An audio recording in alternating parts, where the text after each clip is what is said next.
Ẹ káàbọ̀ sí ìkànnì Yorùbá Entertainment Gist, níbi tí a ti ń mú àwọn ìròyìn Yorùbá àti àwọn ìṣẹ̀lẹ̀ ní ilẹ̀ adúláwọ̀ wá sí etí ìgbọ̀yìn.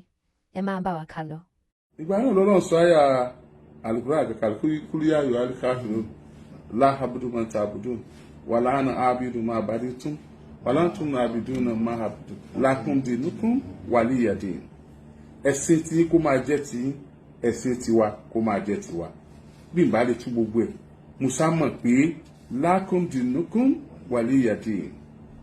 Ẹ̀sìn yín kó máa jẹ́ ti ẹ̀sìn wa kó máa jẹ́ tiwa. Tí n bá lè rọ àwọn pọ̀ kí n máa rán mú kí n máa ká lòlò kí n lè pè bí Ọlọ́run ṣe dá Lárúbáwá tán ṣe ń pe tiwọn. Ẹ̀sìn mi ṣàyè mi. Mo dẹ̀ lè bá Kìrìsìtẹ́nì dòwò pọ̀ tí ní jàǹbá ẹ̀ tájọ jọ́rẹ̀ẹ́ tájọ máa ṣe dáadáa. Mo lè bá Mùsùlùmí dòwò pọ̀. Mo lè bá ẹlẹ́sìn àbáláyé àbí tí nípò pọ̀. Mo lè bọ́ Ṣàngó dòwò pọ̀. Mo lè bọ́ Ológun dòwò pọ̀. Mo lè bọ́ lọ́ya dòwò pọ̀. Táà ní jọ sọ tó jẹ mẹ́sìn. Tí mo bá tẹ̀lé ìlànà ẹ̀sìn mi pẹ̀lú ìbádòwòpọ̀, ẹ̀sìn ni ó tún wù ni. Ṣùgbọ́n ní gbogbo àwa tá à ń lágbo ẹ̀sìn, àwa tá à ń polongo ẹ̀sìn nínú ẹ̀sìn Islam, mélòó nù wa o àti Islam àti Kìrìsìtẹ́nì àti ẹlẹ́sìn àbáláyé, mélòó nù wa ló ń fi ìwà rẹ̀ polongo ẹ̀sìn? Irọ́ ni. A máa ka ìtàn ìgbésí ayé Ànábì sallallahu alaihi wasallam tó ń fúnra rẹ̀ sí dáadáa tó sacrifice so many things because of the religion. Fẹ́ pé ìgbé tó ké tó fi kú ìjọ mi ìjọ mi ìjọ mi ìjọ mi. Ó ń gbọ́ pé ìjọ mi tó ń bá lọ tán tó fi jáde láyé. A wà máa fi tiẹ̀ bára wa sọ̀rọ̀. Ok, ẹ jẹ́ á lò wá Oriyomi bára wa sọ̀rọ̀. Ẹ jẹ́ á lò wá ẹnìkọ̀ọ̀kan nínú wa bára wa sọ̀rọ̀. Sálá sọ tán lànàbì, sọ báyé jẹ́ lànàbì, sọ ní jìbìtì lànàbì, ṣé a kó imí ẹṣin sílé ẹran lànàbì? Rárá, kìí ṣe. Tánàbì bá báyàn dòwò pọ̀ ṣé yóò jàǹbá ẹ̀? Tánàbì tán bá gbé àmánà sánàbì lọ só máa ń jàǹbá àmánà. Ṣé wọ́n lè fàyàbalẹ̀ lánàbì lórí nǹkan àbí wọn lè fàyàbalẹ̀ lé lórí? Sáwọ̀ wá jàǹbá àmánà, sáà jàǹbá àbáyàn dòwò pọ̀, ṣé wọ́n lè fọkàn balẹ̀ lé wa lórí? Ẹja àbíra wa. Jẹ́yìn tẹ́ mọ́ kó ẹ̀sìn mọ́ èèyàn méjì ló ń jà o. Alhaja Kaola àti Alhaji Akeugbagold. Àwọn náà ní relationship, friendship, àjọṣepọ̀. Wọ́n yára wọn lówó, wọ́n fẹ́ gbowó wọn, wọ́n jọ ń sọ̀rọ̀ tẹ́lẹ̀. Tí wọn bá jọ jẹ́ pé wọ́n jẹ́ wọléwọ̀de bóyá ìfẹ́ ẹ̀sìn àbí ìfẹ́ ìlú àbí ìfẹ́ pé wọ́n jọ ga débì kan nú ayé tí wọ́n jọ ń ṣe inú ara wọn láàrin ara wọn, wọn à ní mọ́ sónídùú yára wọn lówó. Ẹ fi ẹ̀sìn wálẹ̀, ẹ treat matter yìí. Ẹ treat matter yìí. Ìkúkú ṣe sẹ̀rí àkọ́ọ̀tù wọn gbéra wọn lọ. Ṣé sẹ̀rí àkọ́ọ̀tù wọn gbéra wọn lọ ni? Ebi kóòtù ayé náà gbéra wọn lọ. Fún àwọn méjèèjì náà nígbàgbọ́ nínú sẹ̀rí àkọ́ọ̀tù náà. Ẹ̀sìn yìí àwọn méjèèjì wọn máa kọ́ wa lẹ́sìn. Ìtọ́ mú wọn tó fi lọ sí kóòtù ayé. Ọ̀rọ̀ ayé náà jà sí yẹn kó ṣe sẹ̀rí àkọ́ọ̀tù náà lọ náà. Wọ́n ń jókòó sẹ̀rí àlọ́jàba. Wọ́n ń jókòó sẹ̀rí àlọ́jàba. Wọ́n ń jókòó sẹ̀rí àkáàkiri. Wọ́n lọ sí sẹ̀rí àkọ́ọ̀tù wá sí pọ́rọ̀ ẹ̀sìn náà sọ. Leave our religion alone. Àwọn kankan máa ń fọyàn lórí kò dẹ̀ dá. Kò dá. Àwọn òbí lẹ́jọ́ bàbá kí wọ́n bú bàbá àwọn kọ́ mọ̀ bú bàbá bàbá. Nítorí ọba àtijọ́ kí wọ́n bú bàbá àwọn kó mọ̀ bú bàbá bàbá. Ẹ jẹ́ ká address matter yìí. Leave religion.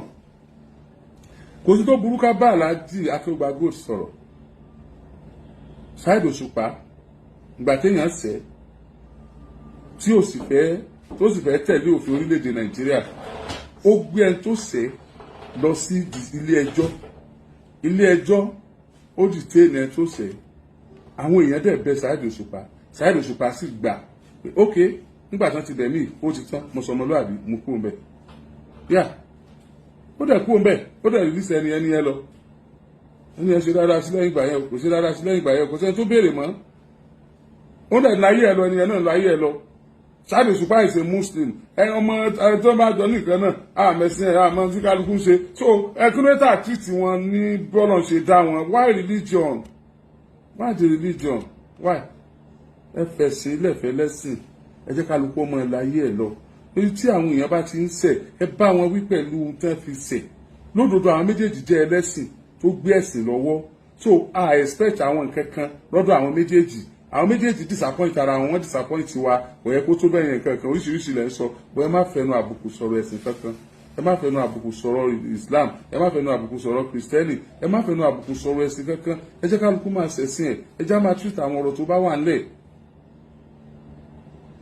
ní pé Alhaji Akeugbagold ní mọ̀ bóyá àwọn èèyàn ti bẹ̀yìn ṣáájú àkókò yìí lákọ̀ọ́kọ́ kí n tó bẹ̀yìn kíní kan máa ń bí èmi inú tó máa ń dùn mí personally tí mi ò dẹ̀ lè help ẹ̀ téèyàn bá ṣẹ̀ mí àbí èèyàn ṣàbúrú fún mi tí wọ́n wá ẹjọ́ tó ẹ kúrò lórí ẹ̀ kálukú ń lọ bí wọ́n bà mí inú jẹ́ kì í jẹ́ kọ́rọ̀ yẹn ó tètè tán nù mí ṣùgbọ́n tó wá jẹ́ pé mi mo ṣẹ̀ ni ẹ dá mi lẹ́bi tó wáyé pé mi mo ṣẹ̀ jẹ̀bi lójú ẹni yẹn tó wáyé pé mi mo jàre náà ẹ dá mi láre ẹ dẹ́ni ẹlẹ́bi lójú mi ó ti tán ṣùgbọ́n ká máa fọwọ́ bu ọ̀rọ̀ ẹ ṣáàjà kúrò lórí ẹ̀ kò dáa Alhaji Akeugbagold ń béèrè fún pé ókè Alhaja Kaola sọ báyìí tí wọ́n bá rẹ́rìí tó lè tí wọ́n bá ti kíní kan lélẹ̀ tí wọ́n bá rẹ́rìí kán tọrọ àforíjì fine wọn àdẹ tọrọ àforíjì nìyẹn Alhaja Kaola máa tó sọ nìyẹn Alhaji Akeugbagold dẹ̀fẹ̀ proof pé lọ́jọ́ ọ̀la o kí wọ́n rí i pé òun òṣèǹ tí Alhaja Kaola sọ o tó ń bá ti sún wọn lọ ilé ẹjọ́ ni ló fi lọ ilé ẹjọ́ kì í ṣe pé láti fi Alhaja Kaola tó bá ṣe pé lóòótọ́ ni Alhaji Akeugbagold ṣetán láti fi àjà Alhaja Kaola you have proof your point pé ẹ̀sìn tí wọ́n lè ṣe báyìí ẹ lọ withdraw matter ẹ jẹ́ kálukú ọmọ lọ ẹ má jẹ́ alájà òpẹ́ bẹ́ẹ̀ ẹ jọ ẹ lọ withdraw matter ẹ má jẹ́ apẹ́ lórí ọ̀rọ̀ yìí ẹ má jẹ́ apẹ́ ẹ má jẹ́ kéésì kan máa wá oṣù kéésì tá a bá pẹ́ lórí ibi tẹ́ ti ń ṣe gá èsì kéésì máa fọwọ́ báyìí ní olùfàṣẹ anybody àti èsì kéésì o gbẹ tó bá rò pé èsì kéésì lòun ìgbà tó pera rẹ bẹ́ẹ̀ èwo tèmi láti ní ọ̀jẹ̀ tó fẹ́ jẹ́ so wọ́n lówó ọ̀tọ̀ pera rẹ bẹ́ẹ̀ ìpèyàn lè ṣe kéésì but what I'm saying is that Alhaji Akeugbagold you have proved that Alhaja Kaola sọ kò rí bẹ́ẹ̀ ẹ sọ̀rọ̀ kan ẹni pé tí wọ́n bá lọ mú rẹ́kọ̀dù yẹn jáde lọ́jọ́ ọ̀la ńkọ́ pé kí ni àwọn ọmọ yín àtàwọn ọmọ yín generation tó ń bọ̀ kí ni wọ́n máa sọ now àti rí tí àwọn ọmọ yín àtàwọn ọmọ yín tí ń bọ̀ lọ́la ó máa sọ àti pé ẹ fọwọ́ lẹ́rán torí pọ̀rọ̀ yẹn ẹ ṣe ẹ fi lọ́lé ẹjọ́ nígbà àwọn evidences ọ̀la náà ẹ ní parẹ́ èmi náà ní parẹ́ Alhaja Kaola náà ní parẹ́ gbogbo àwọn tó ń gbọ́ wa náà ẹ̀yin náà ní parẹ́ àwọn evidences tẹ́ mú ta náà lélẹ̀ tèmi náà sọ àti tí gbogbo àwọn èèyàn ti ń sọ I am begging you ẹ mọ̀ pé mo dá sọ̀rọ̀ yìí ẹ mọ̀ pé mo dá sí ẹ dẹ̀ mọ̀ iye wákàtí tèmi àti ń fìjọ sọ̀rọ̀ láàrin òru lórí ọ̀rọ̀ yìí gbogbo tẹ́ ẹ̀dẹ̀ sọ náà kò sí nǹkan tí kò sí ń bẹ̀ mo pè Alhaja Kaola náà I thought she was not in the country that time but there's nothing I could do bàbá ìmáàmù Ìbàdàn àwọn náà gbìyànjú àwọn èèyàn ńláńláńláńlá àwọn náà gbìyànjú fine Ọlọ́run ti ní sórí bó ṣe rí ẹja kò lórí ẹ̀ pátápátá ẹja kò lórí ẹ̀ oníkálukú máa láyé ẹ̀ lọ Alhaja Kaola káwọn náà má bínú Alhaji Akeugbagold káwọn náà má bínú ẹja kò lórí ẹ̀ ká kò lórí ẹ̀ ká fi ẹ̀sìn ìdìbò ìta fi máa ń stress ọ̀rọ̀ tó ẹ̀sìn yẹn gan ó ti pọ̀ jù and stress ẹ̀ gan wagun ọ̀fẹ́ àfẹ́ lálàáfíà mọ́ lọ títí bá a ṣe ń stress ẹ̀sìn yẹn ẹ jẹ́ ká lálàáfíà let's have peace jẹ́ ká lálàáfíà láàrin ara wa mi ò sọ fún ẹni tí wọ́n bá ṣẹ̀ kó má bínú Christians ni wọ́n ṣẹ̀yàn kó má bínú pé ó yẹ kó bínú kó má bínú you know me I won't take that tí mo bá ti sọ bí tá a bá ti sọ náà ló ti tán I don't have any space here in my heart to keep grudges but you will not go I will spell it out for you before you leave me so if you like take it if you like don't take it anybody there mọ ibi tó lè gbọ́rọ̀ gbà tọ́rọ̀ bá dùn so I don't blame anyone here tí Alhaja Kaola bá jáde níbi tán wà yẹn àwọn náà lè sọ Akeugbagold àwọn náà lè sọ Alhaji Akeugbagold ó lè máa lọ bẹ́ẹ̀ kó máa lọ bẹ́ẹ̀ so I don't think it's ideal so èèyàn lè bínú nígbà yẹn Ànábì sàlám wọ́n lẹ́nìkan kọrin bú Ànábì kọrin ó sọ̀rọ̀ tí ò gbẹnu ẹ̀ sí Ànábì sallallahu alaihi wasallam gbogbo àwọn sàhábà Ànábì ti ń bínú tíjọ́ tí àwọn bá rí wọ́n náà níbi wá wà níbi kan jọ kan ọkùnrin tó kọrin bú Ànábì tó kọrin burúkú tí ò gbẹnu yàrá ìyá yẹn ó wá yọ lọ́ọ̀kan ó dẹ̀ ń bọ̀ sọ́dọ̀ Ànábì sallallahu alaihi wasallam ọkùnrin ló dé yìí àwọn tó jẹ́ akíkanjú tó wà lọ́yà rẹ̀ wọ́n ti fa ìdáyọ́ kí ni ànábì ṣe bó ti súnmọ́ ànábì báyìí àwọ̀lékè aṣọ ànábì sallallahu alaihi wasallam bí ìbára ètò ẹ̀yìn àfáà o mo gúfà bí ẹ̀mí ìbínú ẹ bá ń ṣàtúnṣe mi ìsàfáà o mi ìsọ tọ́rítì o mi ò ní fatuwa tí mo mú wá o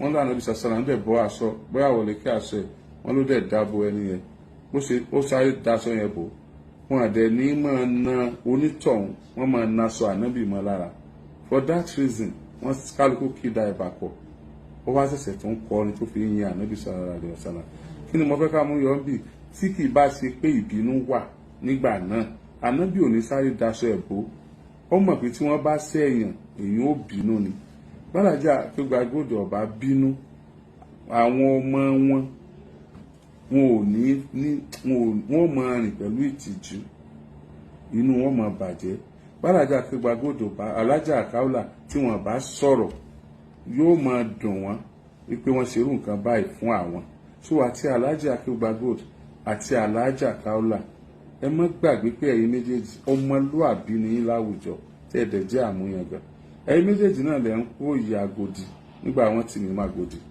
tí ẹ bá yanjú ọ̀rọ̀ yẹn títí mo fún ẹ̀yin méjèèjì ní òní nílò ní òní Tuesday Wednesday Thursday ẹ mọ̀ tẹ̀jẹ̀ ń sọ Alhaja Kaola gbọ́dọ̀ wá kí Jímọ̀ níta lọ́jọ́ Friday Alhaja Akeugbagold I don't care I will not call your number I Abdulrahman Oriyomi Hamzat I will not call your number Alhaja Akeugbagold wọ́n gbọ́dọ̀ wá kí Jímọ̀ níta lọ́jọ́ Friday don't tell me anything you know I know a lot of things you know the relationship we have and the relationship I have with both of you Alhaja Akeugbagold Alhaja ahmedisa Kaola wọ́n gbọ́dọ̀ wá kí Jímọ̀ lọ́jọ́ Friday níta wọ́n gbọ́dọ̀ kí Jímọ̀ lókè kúra I will not come to Kekura. Alhaja Kaola ń kó ìyá Agodi ńgbà wọ́n tì mí mọ́bẹ̀. Alhaji Akeugbagold ń kó ìyá Agodi ńgbà wọ́n tì mí mọ́bẹ̀.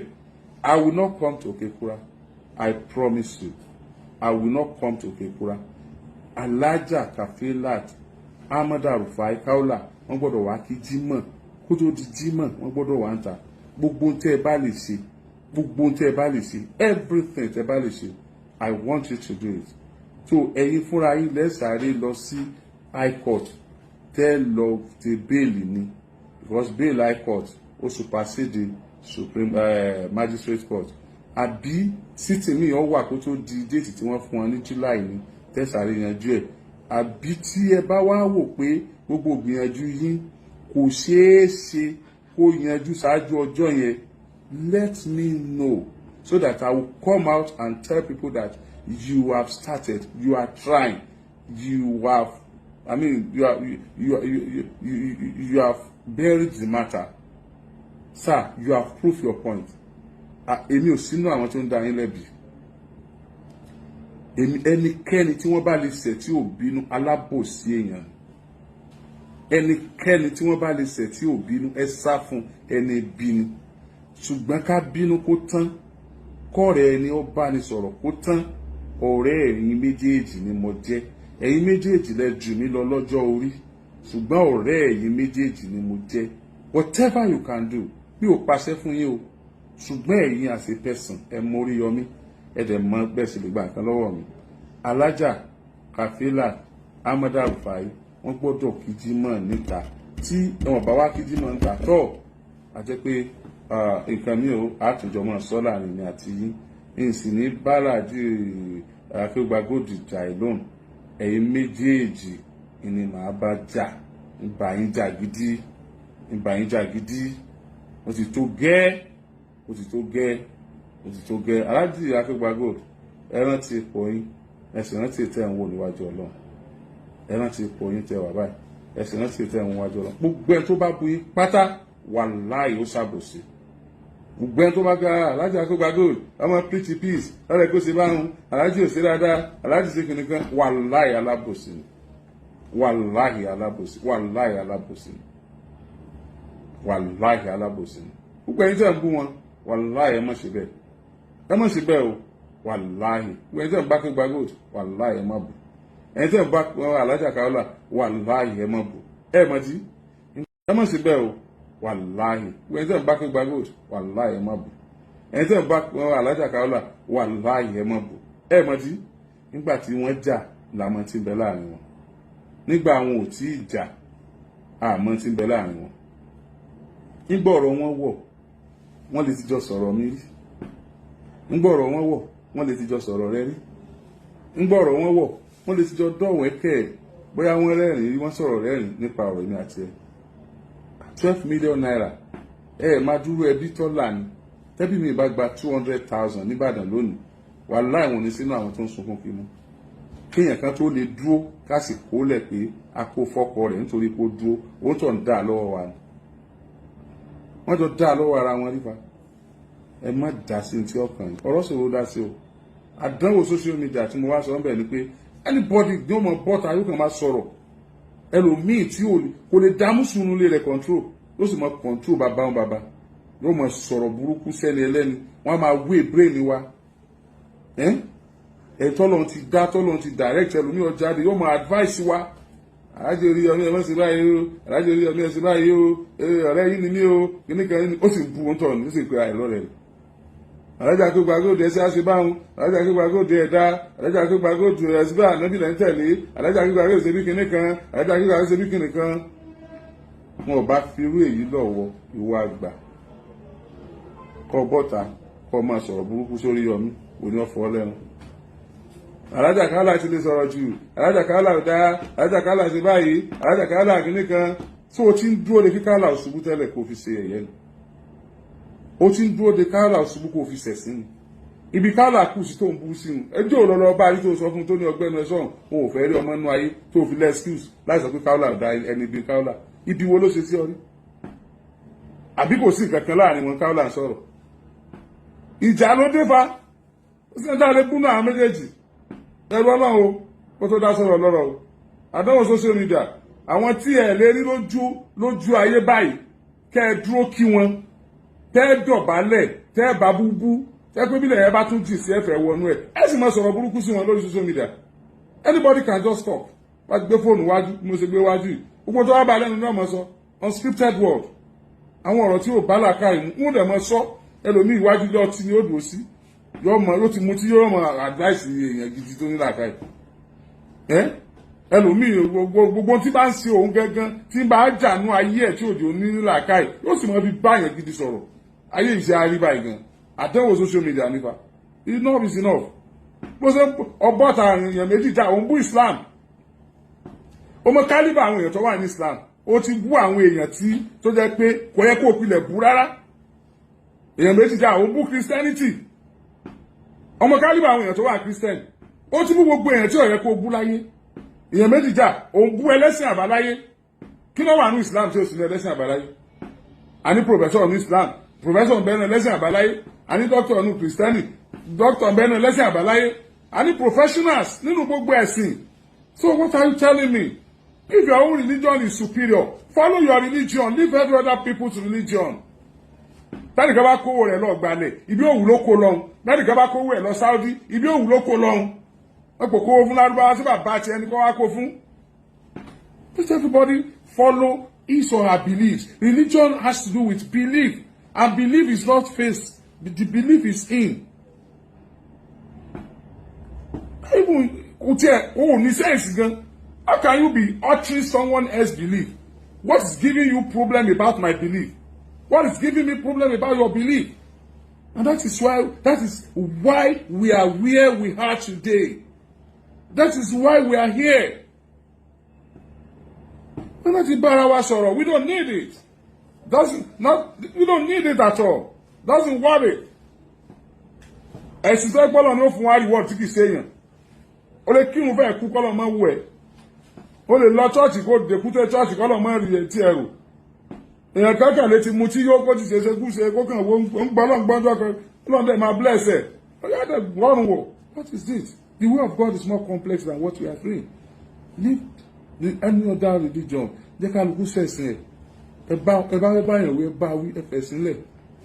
mo fẹ́ sílẹ̀ ágúnlé ayọ̀ ọlọ́run ṣàánú wa ọlọ́run gbàdúrà wa èmi ò ṣàfà mi ò ṣe pásítọ̀ mi ò dẹ̀ ṣe olúwo. I am a human being that believes so much in humanity. Whosoever you are, whatever beliefs you have, I am Abdulrahman Oriyomi Hamzat. I believe so much in humanity.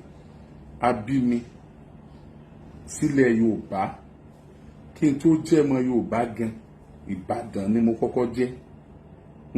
Kí n tó jẹ́ Yorùbá mo jẹ́ Ìbàdàn. Nígbà tí Ìbàdàn belong sílẹ̀ Yorùbá ni mo jẹ́ Yorùbá. Tí Yorùbá ò bá belong sí Nàìjíríà mi ní jọmọ Nàìjíríà. Torí pé Nàìjíríà belong sí Africa ni mo fi jọmọ Africa. You got it? You don't get it? Forget about it. Má sọ òyìnbó ìwọ ọ̀nà Ọlọ́run. Ò ní dàrú o, ọ̀nà rẹ ò ní dàrú o. Ó túbọ̀ mọ ga ní lágbára Ọlọ́run. Mo dúpẹ́ o, àpọ́nlé tó pọ̀ Ọlọ́run bá ń ṣe fún ọ̀nà. Gbogbo ẹ̀yin tẹ́ ẹ wo má sọ òyìnbó mi, ẹ lọ wò, ẹ lọ bá ń tún wò, ẹ wò dáadáa. Tá gbìyànjú. Ṣùgbọ́n kí n láti fún yẹsà, kí n láti fún òkè, kí n láti fún no. Ògìdán fẹ́ lè bọ́ orí stage ojú ẹ̀ pọ́n kankan èkó ní chelsea tá a bá gbà náà lágbà lọ́lé. Má sọ òyìnbó fún mi 500,000 ó ní kí n fi kún àwọn tí mo gbé lọ́wọ́ bí ìtì ẹ̀ gbá 1 million ó sá fún mi 500,000 ó lè má sọ bẹ́ẹ̀ bá gbọ́ fún mi o. He gave me money mi gbé mọ́tò wálé ni mo sá gbowó wálé. Gbogbo ẹ̀yin tẹ́ ń fi mí ṣe yẹ̀yẹ́ ẹ lọ wò ẹ pàtẹ́wọ́ fún mi. Mo sá gba Yorùbá bí ìgbà èbó sáwọ nílé sáwọ kọ̀rọ̀ ẹ̀kẹ́ mi ni. Ìgbà táwọn kan sọ pé àwọn tó ń ṣe Yorùbá ò kì í gbé èbó láwọn náà ni a máa ṣe èbó díẹ̀díẹ̀ èbó ọ̀hún tó ń kó bá wa. Yorùbá mo ṣe ní yunifásitì tilẹ̀ Ìbàdàn àṣìgbodò mo sì láìkì Yorùbá ṣùgbọ́n kí ni wàá sí fẹ́lẹ́ dáa mi báyìí pẹ̀lẹ́ Ògìdán ẹ ṣé mo dúpẹ́ o Ọlọ́run dúró tì yín o ẹ̀yin tẹ́ ń wò mí ẹ jọ̀ọ́ ẹ darapọ̀ mọ́ mi tẹ́ bá lórí Twitter.